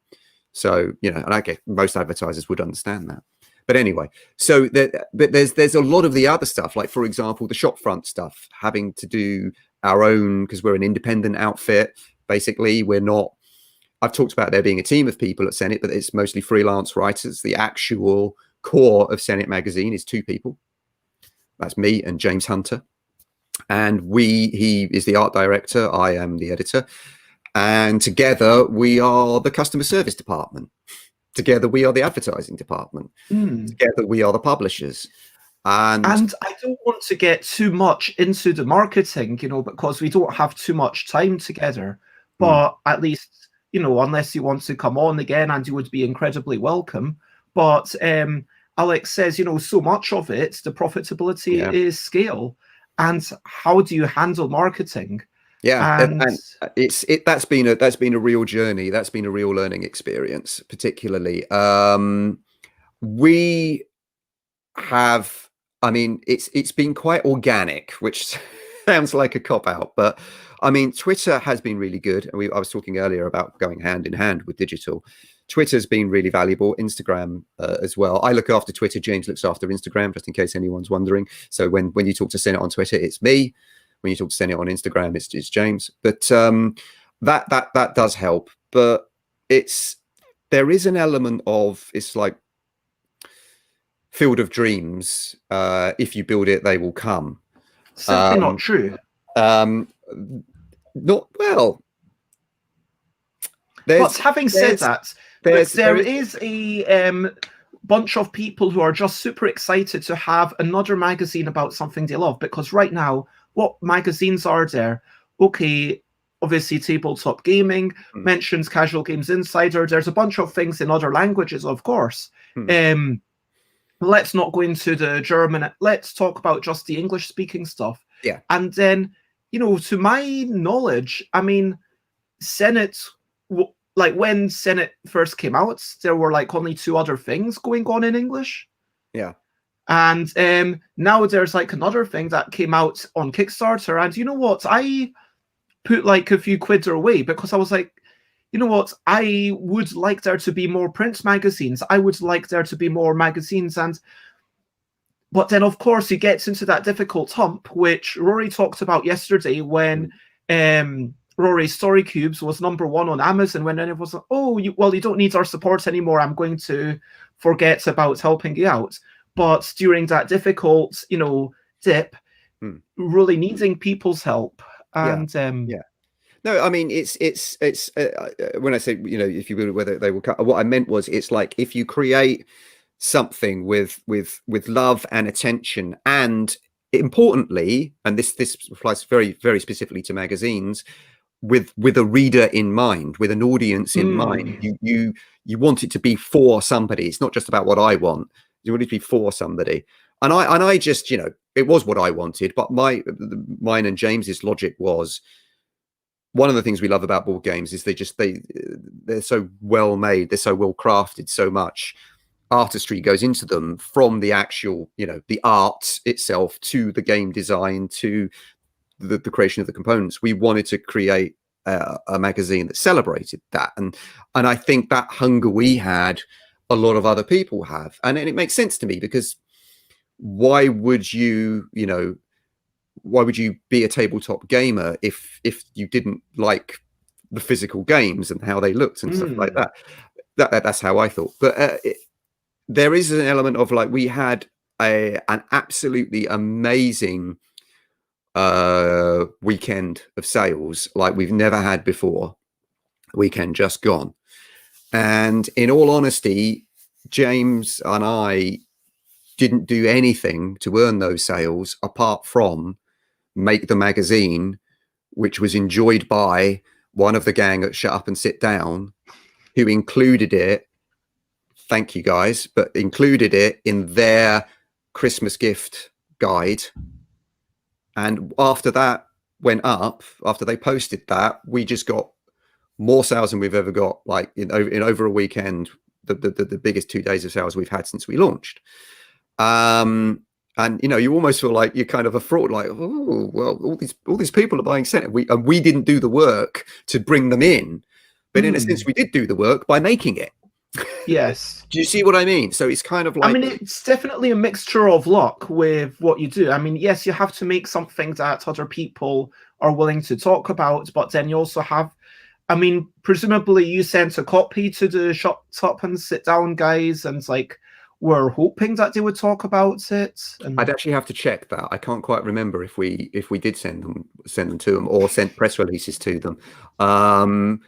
But yeah, as I say, there was no strategy on our part of going, we've got to get those guys on board. I mean, obviously I want more people to be aware of Senet and get it out there and everything. And somebody with a better marketing head would obviously be more targeted than I've been, than all the James and I have been, like real target there. But I don't know. I am just a kind of like, let's just make something really good. And as it occurs to me, I'll send it to these people, or I'll send it to those people. Oh, you've got to see this. Oh, I've done this. You've got to see this. So I'd actually have to go back through and check whether or not I'd actually had actually specifically targeted them, but or whether they just found it. I will have to start kind of speeding it up as we get to, it's like 11:40 already. It's been it's crazy. Wonderful chat.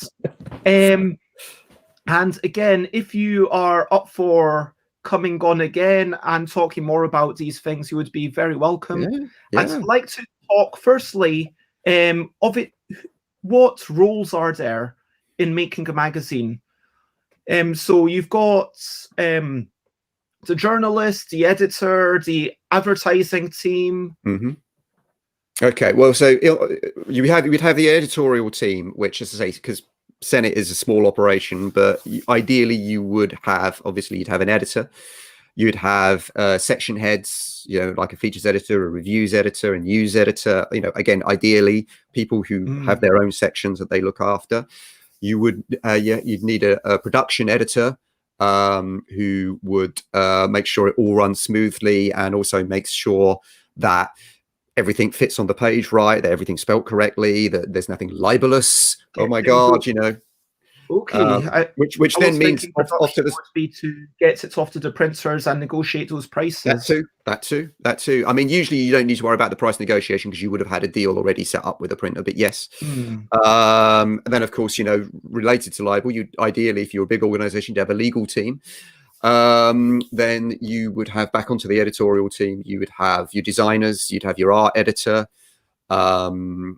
which is hugely important, massively important. It's a bit of a joke, like there's a jokey tension a lot of the time between words and art, the designers and the writers, like the writers annoyed that their words are getting cut because of the pictures. But I always say, well, look, if it doesn't look good enough for someone to want to read it in the first place, you might as well have not written anything. So, and then you would have marketing people, advertising people. I'm really worried I'm going to forget anyone as I'm going through all this. But yeah, I mean, on a national, big, or an international, I mean, Empire's the biggest movie magazine in the world now. Something like that, you would have a lot of people involved. But all those jobs still have to be done. So yeah, this is the thing. When you boil it down to just a few people, then yeah, you kind of like, I have to wear multiple hats as the editor of Senet. But it is, like I was saying earlier, it is important. I think it is important to have a group of people, and it's important that I'm not writing everything, right? I'm not that much of an egomaniac that I want to write all the stuff as well. I usually find it's a bad sign, usually, if the editor or the staff are writing most of what's in what you're reading. I mean, if it's a big staff, it's not so much of an issue. But sometimes when you see the same name coming up loads, then I think that's not always a good sign, because it's just one person stretched thin, and that's going to impact on quality. So it's important to me that, I write stuff in Senet, one or two features and review, some reviews and some previews. But it's important that I have a team of writers who I can call on, and I use their expertise. Like I was saying, like earlier, I hadn't played two of those three games that I was asked about, right? But if I was asked, so if that was an ask of Senet as an entity rather than me as a person, then probably amongst our writers, then we could actually come up with an answer to that question and give you a great answer to that question that would actually be relatively reliable. So it's good to have a variety of opinions, a variety of voices. That's important. After all, if I'm doing everything, then you're just getting one cultural perspective. So diversity on an editorial team is hugely important as well, because you want a diversity of readers. As you don't want people being put off because whatever. If I'm the guy who's writing 2/3 of the magazine and editing it and everything, I might let something through which could be offensive to someone. I didn't intend it that way, but someone might read it and go, mm. So it's always good to have, sense checks and things like that. And then it's always good to have someone else to have an eye over it. So before the magazine goes off to the printers, and my wife reads the whole thing. Now, I say my wife, she's a professional journalist. She teaches journalists journalism, right? So she knows her shit. Sorry, it's before the watershed, but it's all good. She knows. So what I do is, even though she likes board games and I play board games with her, but it's not her area of expertise, but that doesn't matter because she's reading the whole thing. And it's amazing. And I lied earlier when I said nobody does anything for free, because she does that for free because she's amazing. So she's the only person apart from me and James. But she reads the whole thing and spots typos, sense checks, things, any little errors, anything like that. So that's important to have someone else. I always think that's hugely important. Nothing I write goes out into print without someone else having read it first. I mean, is there normally a dedicated proofreader on the team, or would that come down to the editors? Yes. So the process there would be the writers write, and then I edit, give feedback, right? Sometimes, I mean, I understand sometimes more than others. Situation, it's your partner, but like in Empire Magazine's situation, as well as all the editors that you mentioned, would there be a big team of proofreaders? No, there would be the production editor and that department. So it would usually be a few people, not a whole team. I mean, on some of the big American magazines, like they do have an entire floor of a building would be the people doing that kind of a job, including checking for like legal stuff as well. But yeah, you have to have that stratum in the process. So yeah. Final question, because you mentioned obviously you've written for Icebreaker, you've created Senet. What would you say is the main differences, if any, between writing for a website versus writing for something ultimately intended for print? I mean, I tend to treat them both the same in terms of the rigor and the approach. I don't see one as being easier than the other. I don't see one as being less worthwhile than the other. I take them both as seriously. I think they both have the same rules apply in terms of, well, who am I writing for? Because that's very important. A great website, like a great magazine, is a community, or in a way, of readers that you've got to have in mind whenever you write anything. The slight difference would be that, and this is just shorter paragraphs for online, sometimes 1 to 2 sentences, almost tabloid style in many ways. Whereas for print, you can have those longer paragraphs and everything. But no, honestly, there's not a huge difference in the way I approach both those things. You do tend towards listicles, perhaps, and Q&As more when it's for online rather than for in print. But aside from that, not a huge difference, Bez. And it's like, obviously, even in print, it's like Tabletop Gaming Mag every month, it's like, hey, 10 games that fit 10 words games, or 10 games that involve trees, or whatever. Yeah. I like that, actually. I really like that bit. I always go to that. I mean, so we have like a couple of minutes before we have to wrap up. If anyone has anything that they want to ask, then please do so literally within the next minute. As it has been a wonderful chat. Thank you so much. Great, thanks. There is so much more that we could go into, like the paying people and keep maintaining integrity. And I think that maintaining integrity is such a big question that we should be almost talking more about it. I know I talked about it a bit with Antoinette Mason and Richard was there. But so we started off talking about the desire for how you wanted to be an illustrator before falling into this career. And then we talked about Vale Reef and Etherfields. And I had a wee tangent with Chocolate Factory. Yeah. And then we talked a lot about bananas and ducks. And exactly, apparently you need to eat about 300 bananas before you 300 bananas is the level of potassium that will kill you approximately. So 50 bananas, you're totally okay. We talked about working practices in one house in Cheshire. We talked about how Empire Magazine has facilitated so many fun times, from being on the sets of all these things. And you said you've not been in a jungle yet, but not a real one. Not a real one. Okay. But experiencing all these things, meeting these actors, that people, and having all these dinner stories. We talked about agents, like the difference between Empire Magazine and Tabletop Gaming Magazine, where I never asked the question of how we met and like why you came on here. And like I have been interviewed by Dan Jolin one time for it's an article with one page in blue in, I can't remember which issue it was. It maybe August, like last year, something like that. Yeah, it was a while ago. Here's the most recent one. First turn.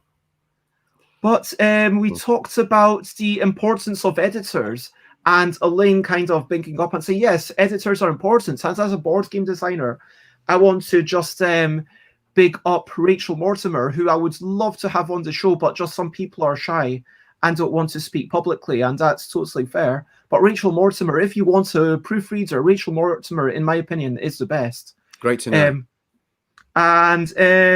Thank you.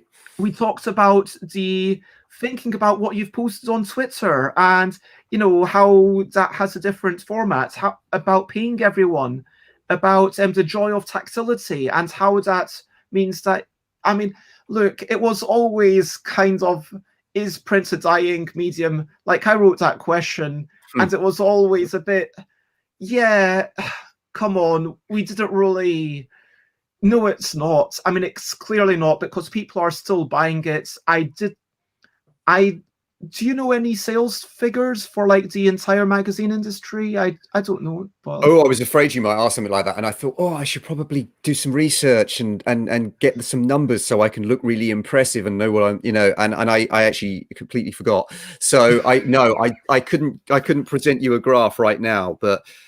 The industry's been totally battered over the last 10, 15 years, as a result of the internet and so many different factors. But I just think it's like any industry, like cinema when television came along, for example, or like any industry at the moment with coronavirus. You once you start talking about the death of this, or takeaways are probably doing okay. Yeah. But, you talk about the death of this or that, and it's like, well, a lot of the time it's not so much a case of death, just as a case of reincarnation. I don't know, adaptation. You've just got to realize that perhaps it won't be what it was before. Also, I think we have this weird cultural obsession with growth. Everything must get bigger. Everything must get bigger and bigger and bigger and bigger and more. And sometimes and more just and more. maintaining is a good thing, because I think that this obsession, it's born of shareholders who are buying the shares at a certain price and expect it to then go. And that's a healthy thing for, like, sometimes it's like, hey, we're doing really good stuff. We're reaching, this many people. Let's just maintain this. We're doing good stuff. It's like, it's the model of getting magazines onto newsstands and getting big sales. And that's, like I say, when I came to journalism, that's what was happening. It was like battles for the newsstand and everything like that, and circulation figures and big and getting bigger. And it's like, well, I mean, there's nothing wrong than creating a model which means you maintain a strong and faithful and engaged subscriber base. and provide to those people. And obviously you want them, obviously you want them to grow or to reach a level where it's working for you. But it's like, that's again, independent publishing and independent magazines is a really interesting place right now, because that old model, if that isn't working so well, what are people after? And these really interesting deep niches that publishers and creators are sometimes something that looks a little bit more like, look, I don't want to overstate it, but at least aspiring to be a work of art in and of itself, or redefining itself. And I'm reminded very briefly of the Edge cover that said Sega is dead, long live Dreamcast. Now, of course, being a bit, basically the point was that this was the first console that hadn't blazoned Sega on the front. So it was the Sega Master System, Sega Mega Drive, Sega Saturn, and it was just Dreamcast. Totally different logo. But anyway, and Sega, of course, now doesn't do hardware at all. But and I have my name, Bez, although I'm not going to get into that, was in Choo Choo Rocket on the Game Boy Advance, which was the first ever Sega game on a Nintendo console.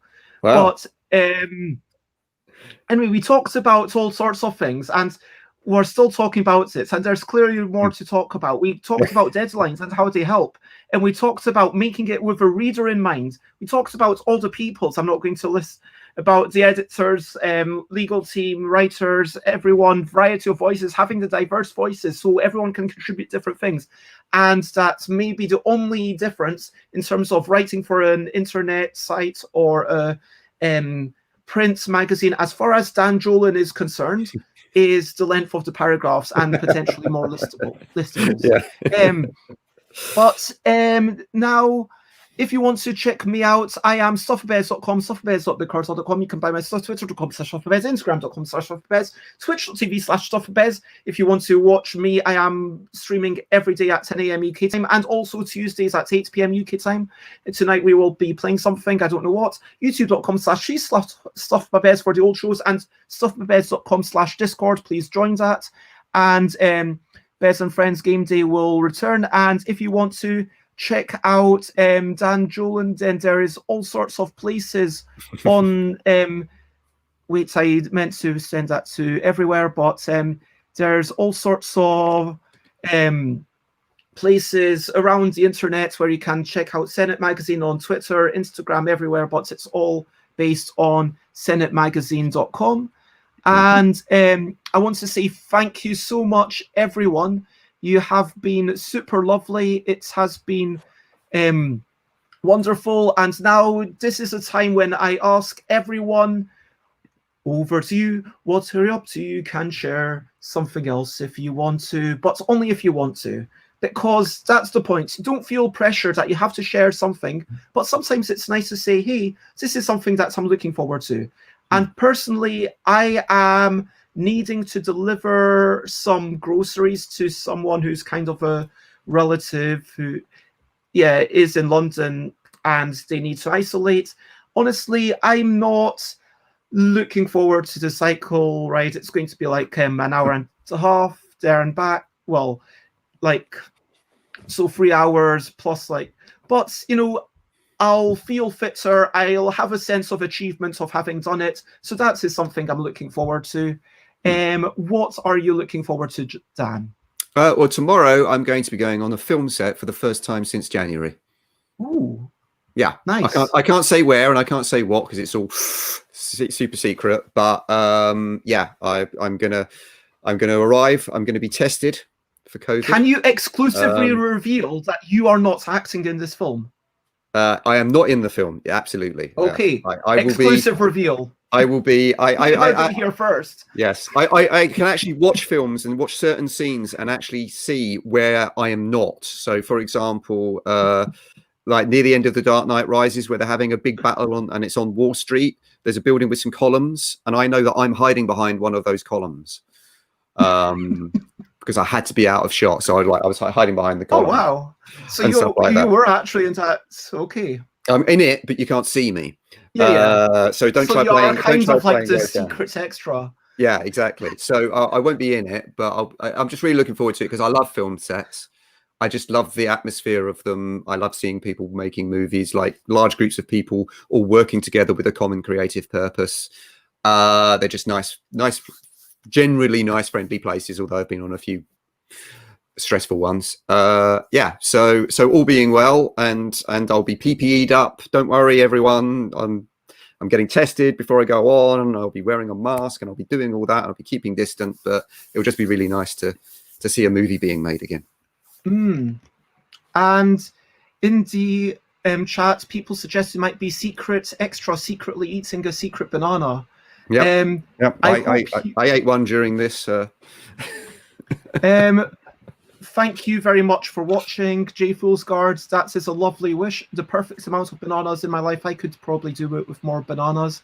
I'm glad that you got something out of it. Thank you, everyone. Alan's about to cycle to the shops to buy some Christmas cards. It's nice and sunny, and is it? That probably, maybe south it's a bit sun, but like I definitely would not consider this sunny.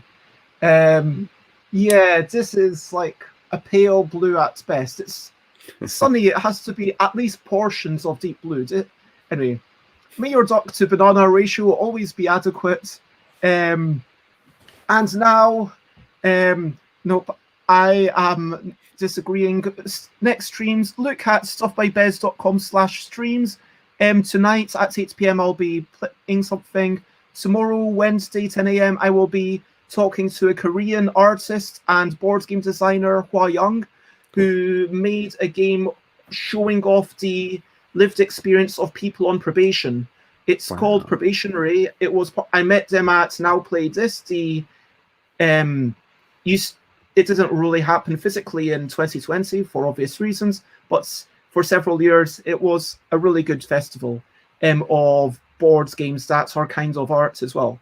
But thank you, everyone. Please share, spread the word if you think it's good. If you are on Twitch, then I am going to type in the command to direct everyone to Idol Michael, who also does lovely things. Oh, yeah. And the only other thing to say is I hope you have a wonderful day. And for now, bye, bye, bye, bye. This is a goodbye song.